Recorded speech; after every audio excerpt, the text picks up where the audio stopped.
So this note packet is actually going to lead us till after Thanksgiving break. Section 5.5, we'll have a quiz on 2 sections. So factoring. Factoring is just rewriting an expression as the product of its factors. Rewriting an expression as the product of its factors.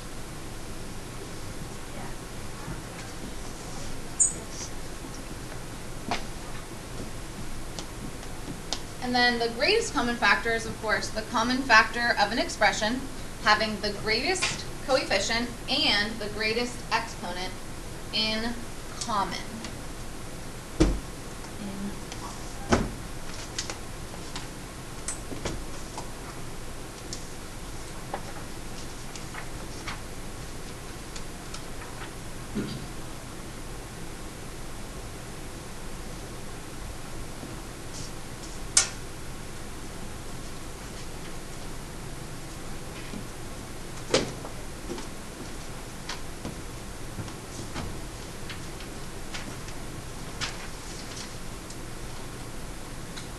Again, for some of you, after I show one of these examples, you probably won't need me to show anymore, but there's always some students that didn't get a good instruction in Algebra 1, so I will be teaching it, but if you want to move ahead, do them on your own, just check, make sure you're doing them fine, that's fine with me.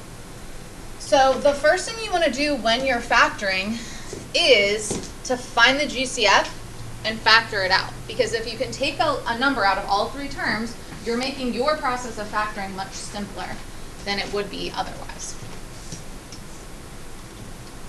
And I don't think we're factoring these completely yet. We'll just factor out the GCF for this set. So what would the GCF be for number 1? What's the greatest common factor that they have, Clayton? 5. Good, a 5. When you factor out a GCF, what you're doing is dividing it out.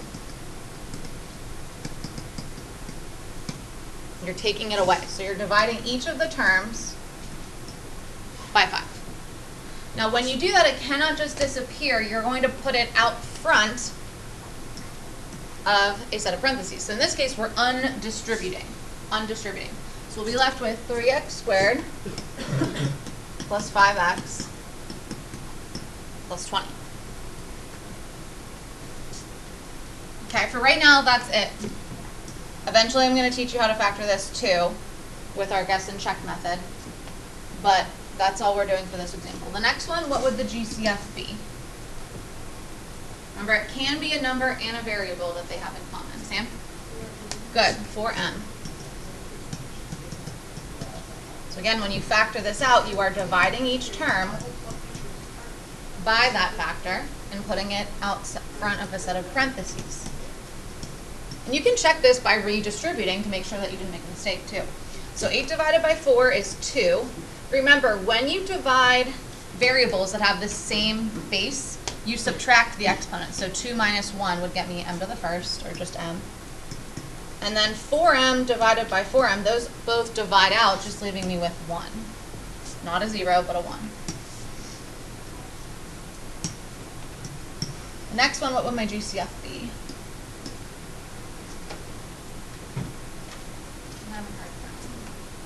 Awesome. 3. Make sure you don't think it's 9. You can't take 9 away from 3. So factor out a 3.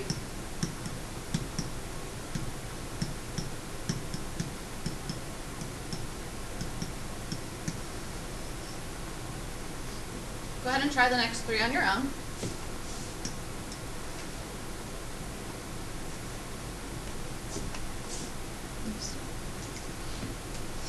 And then, of course, write the answer as the product of 2 binomials. So these were questions you would have seen in your homework last night. We can see that the a value is 1, which makes this a simple factoring. We're thinking about the factors of 12. 1 and 12, 2 and 6, 3 and 4. Technically, also -1, -12, and so on, because 2 negatives will multiply to be positive. So we want it to multiply to 12. We also need it to add to be -7. So obviously 3 plus 4 is a positive 7, so -3 and a -4 will get me a -7. So this would be x minus 3 and x minus 4. Again, the order in which you put them doesn't matter. but they both have to be subtractions. The next one,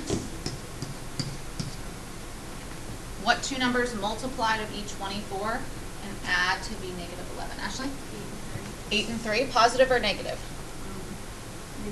Negative. So x minus 8 and x minus 3. Again, some of you, even on your pretest, I saw you were able to do this. Now, when you see a negative in front, you cannot just say what multiplies to 28 and adds to negative 3. You actually have to take out a GCF of a negative 1. So we're going to factor out a negative first, just change the sign of everything, and then we'll factor as usual. So we'll have negative 1 times the quantity x squared plus 3x minus 28. Okay, and we're not done because the question does say factor into two binomials. So then we take it a step further. Now when you factor the trinomial down to a binomial, you do have to leave any GCFs out front. That way it's not changing the value of the expression.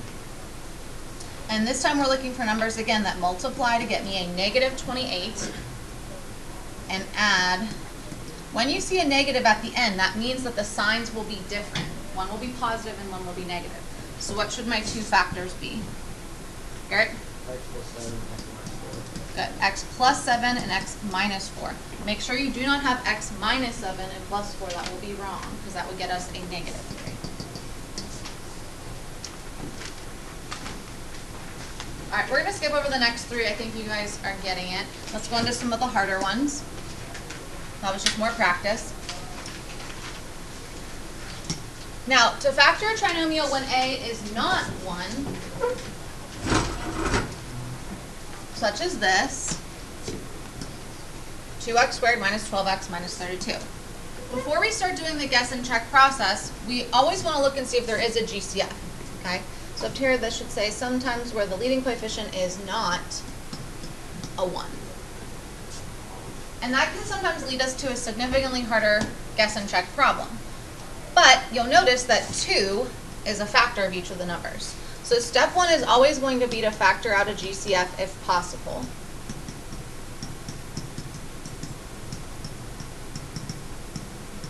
And you want to make sure you don't stop there because the directions here will be to factor completely. Typically it doesn't just as examples, but the directions will usually say factor completely, which if you're factoring completely, then you have to make sure it's as far as it can go into binomials. So factor as usual by finding two factors that multiply to be C and add to be B, just like we did on the front. So it's basically a two-step factoring problem. So we notice that the leading coefficient is not a 1. A is not 1, so we're going to look for our GCF. What is the GCF amongst this trinomial? 3x. Good, 3x. Again, when you factor that out, we are dividing each term by it, and we're putting it out front. So inside I'll be left with x squared, 1x squared technically, plus 6x, plus 5. And then on your quiz, which we won't have our quiz till after Thanksgiving, a lot of you will leave it like this and box your answer. You want to make sure you can't factor any further when it says factor completely. So now we're going to factor this into two binomials. Remember, the 3x has to come down. If you drop that off your answer, you are changing the expression. We are looking for numbers that multiply to 5 and add to 6. What would I plug in my two binomials? Abby? 3 and 2. Good. No. Sorry. 3 times 2 does not get me 5. You're thinking of the opposite way. This is the one that actually a lot of people do that on. Austin? 1 and 5. Because it's so easy to think like 3 and 2 multiply to 6 and add to 5 backwards. I've been known to do it myself. Remember, on your quiz, you can always check by foiling. So you can FOIL these back, make sure that you get this expression, and then if you really wanted to, you could redistribute the 3x and make sure you get back to the original. Does it matter where you put the 5 in? No. So if you have x plus 1, x plus 5, same thing. Okay. Why don't you guys try 14 and 15 on your own? We'll do 16 just since it has an extra letter in it. Their final answer. Garrett? 5 parentheses, x minus 1, x plus 6. Perfect. How about 15? Ashley? 5x minus 6 Very good. Taking out our factor of 5x first, we get x squared minus 9x plus 8, and then we factor that down into a negative 8 and a negative 1. Now, 16 is not much more difficult, just the GCF. We'll notice that, of course, we can take a 2, we can take an x, we also can see that there's a y in common. So the GCF this time is 2xy. So when I factor out 2xy,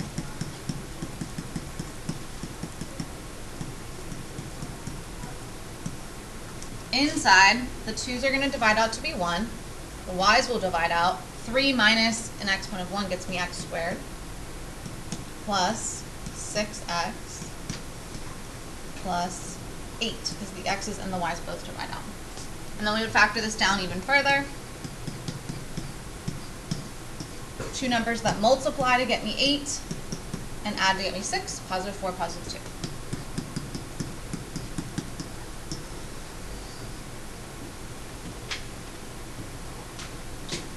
All right, the last thing we'll take a look at, and I could have easily fit this all in one page, I don't know why it's spaced out so much, but the last thing we'll look at are perfect square trinomials and the difference of squares.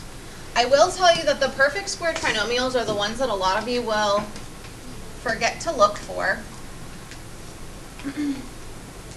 So perfect square trinomials are the product you obtain when you square a binomial. The product you obtain when you square a binomial. And I'll give an example.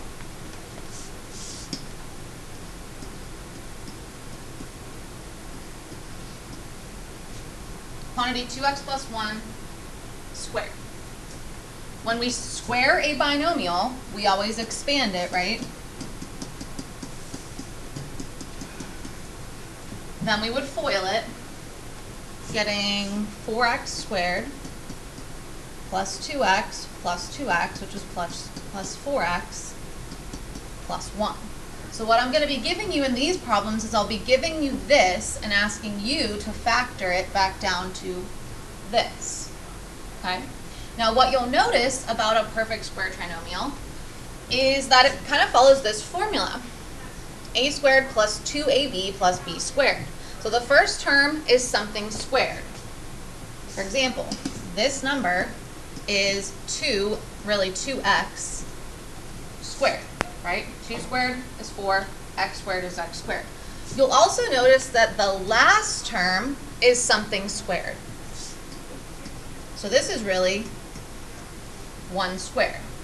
Now the middle term has to be 2 times a and b. 2 times whatever the first term was and the second term was before you squared it. So this is 2 times 2x times 1, which gets me 4x. That's the relationship. Now when you're factoring these, you don't have to necessarily do that much work. You just want to observe, are the first term and the last term perfect squares? If they are, you want to check and make sure that the middle number is twice that quantity. And then we just factor it into 2 binomials that are exactly the same. They have to be the same. They're not the different signs. That's called the difference of 2 squares. We'll get down there in a minute. And then we will rewrite it as a quantity squared like we had up here. All right. So for this first one, again, you do want to still look for a GCF if possible. Okay, there's not going to be a GCF between 100 and 81. So there's no GCF. Then we check for a perfect square. So the first term, this really is 10x squared. 10 squared is 100, x squared is x squared. The last term is 9 squared. And then you do want to check that the middle number is twice the quantity. So is this 2 times 10x and 9? 20 times 9 is 180. So yes, this works. So I'm going to factor it down. Giving each of the terms a 10x. Giving each of the terms a positive 9. And you don't have to show this work if you don't want to. You can go straight to the final answer that'll look quantity squared. But you might want to check and make sure that sometimes they are 2 minuses. And that would be if it's going to add to a negative number as our b term.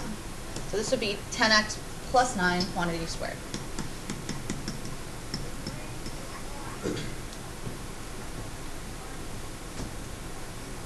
Okay, the next one, again, we look for a GCF. Amongst all three, there is no GCF. Then we observe this is really 2x squared. That's a perfect square. Should I list my perfect squares out so you have them? 1, 4, 9, 16, 25, 36, 49, 64, 81, 100, 121, 144, etc. 2 times 2, 3 times 3, 4 times 4, all the way up to 12 times 12. We can keep going. The last term here is also a perfect square. This is 3 squared. And then the middle part, you can just like do it in your head. So 2 times 2x is 4x times 3 is 12x, so that works. And then we'll factor this. This will be 2x plus 3 times 2x plus 3, which is 2x plus 3 quantity squared.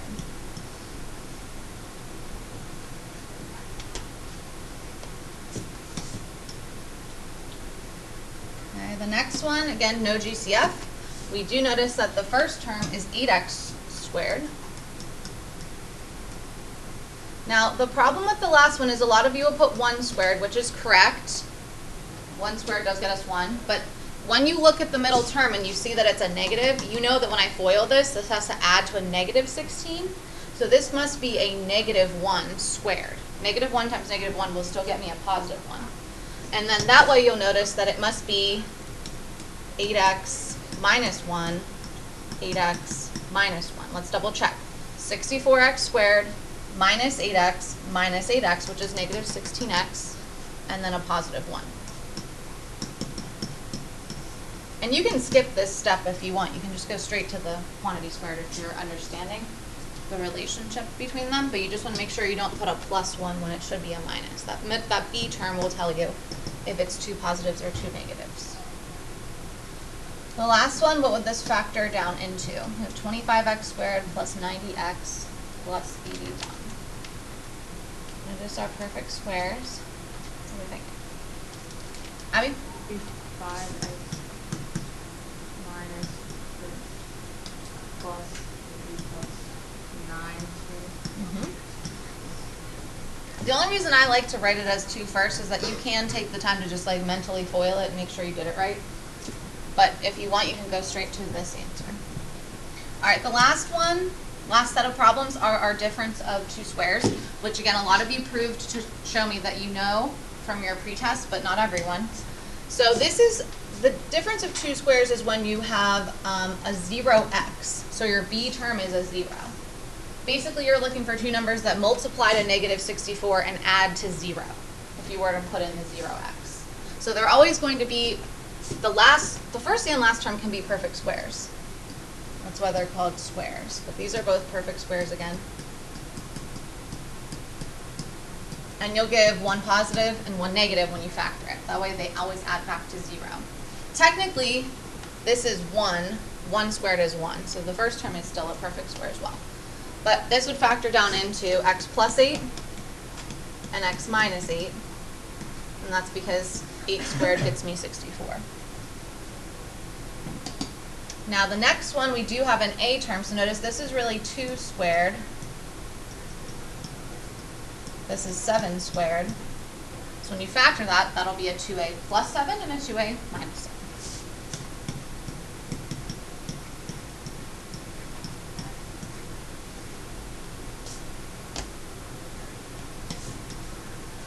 So if you guys can try the last 2.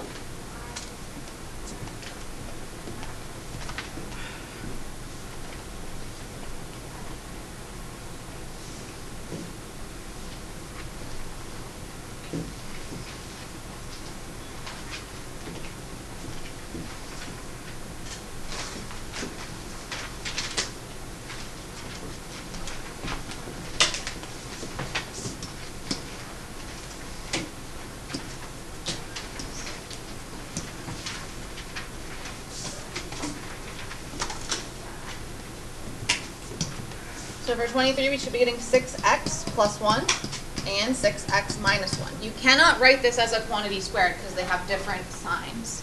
The last one should be 3t plus 10 and 3t minus 10. Again, the order in which you put them doesn't matter if you have the minus first and the plus second. All right, there were 3 closure questions as well. So try those real quick. They shouldn't take you very long, but it's kind of one of each type.